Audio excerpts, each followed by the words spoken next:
Halo semua, aku Desti Rahmati Ramadhani, mahasiswa Ilmu Komunikasi angkatan 2018 FISIP Universitas Lambung Mangkurat.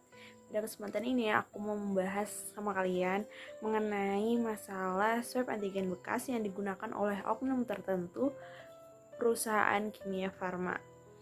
Hal tersebut merupakan kejahatan yang sangat ekstrim, apalagi di tengah pandemi COVID-19 yang sedang melanda. Hal tersebut merupakan kejahatan yang sangat membuat publik terkejut karena perusahaan kimia farma merupakan salah satu perusahaan BUMN yang dimiliki oleh negara. Dari video yang aku tonton yang dihadiri oleh Direktur Utama Kimia Farma, kemudian pihak Kemenkes, habis itu ada Ketua YLKI yang membahas mengenai pengawasan yang dilakukan, mengenai pemeriksaan swab antigen bekas itu, kemudian pihak-pihak yang akan bertanggung jawab, serta hukum yang akan berlaku kepada mereka, para oknum yang melanggar peraturan. Dan menurut aku nih ya, pihak-pihak yang mengeluarkan pernyataan di mana mereka itu seolah-olah lepas tangan akan adanya kasus ini. Kasus ini juga berhubungan dengan teori komunikasi organisasi yang terjadi antara Kemenkes, kemudian dari pihak perusahaan kimia farma. Yang pertama ada teori fusi.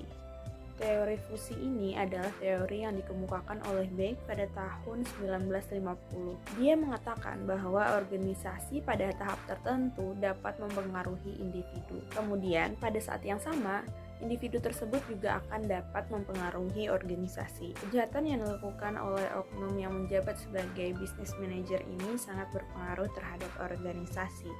Kejahatan tersebut adalah kejahatan yang berupa menggunakan ulang alat yang seharusnya tidak digunakan kembali karena itu dapat mempengaruhi keberlangsungan pada saat pandemi sekarang. Karena kurangnya pengawasan oleh pihak terkait, membuat celah bagi oknum untuk melakukan kecurangan demi kepentingan pribadi. Dalam video yang saya tonton, di sana menjelaskan bagaimana pengawasan yang diberikan kepada cabang-cabang perusahaan.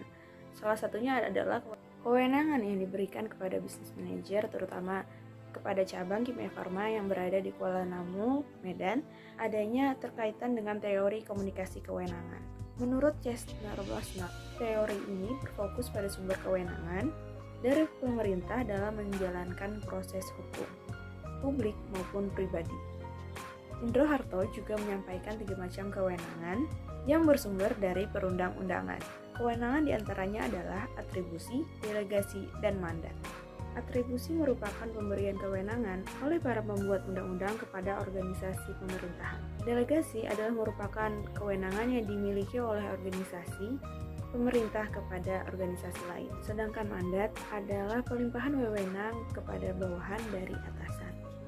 Dalam kasus ini, pemerintah yaitu Kemenkes memberikan wewenang kepada Kimia Farma Diagnostik untuk melakukan kegiatan farmasi berupa memproduksi alat kesehatan dan pemeriksaan terkait COVID-19. Kemudian, Kimia Farma memberi wewenang kepada pejabat yaitu business manager untuk mengawasi cabang-cabang mereka yang berada di provinsi-provinsi, salah satunya yang berada di Kuala Namu, Medan.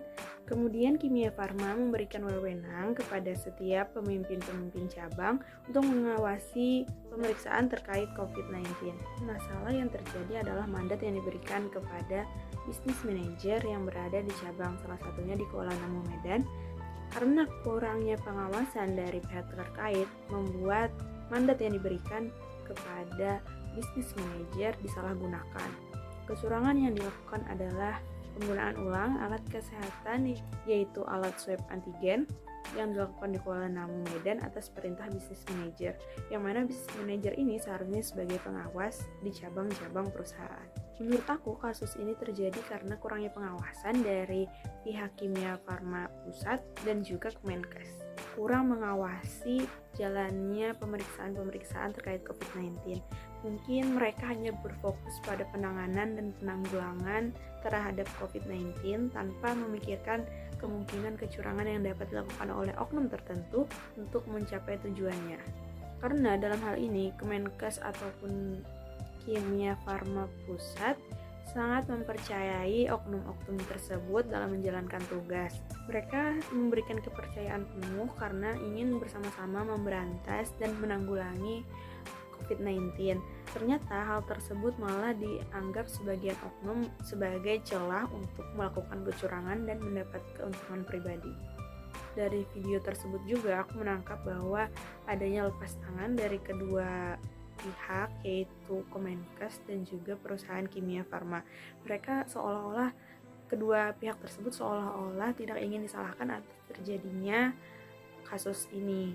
Mereka hanya mengatakan bahwa itu adalah oknum. Padahal seharusnya pusat dan pemerintah memiliki tanggung jawab dalam masalah ini.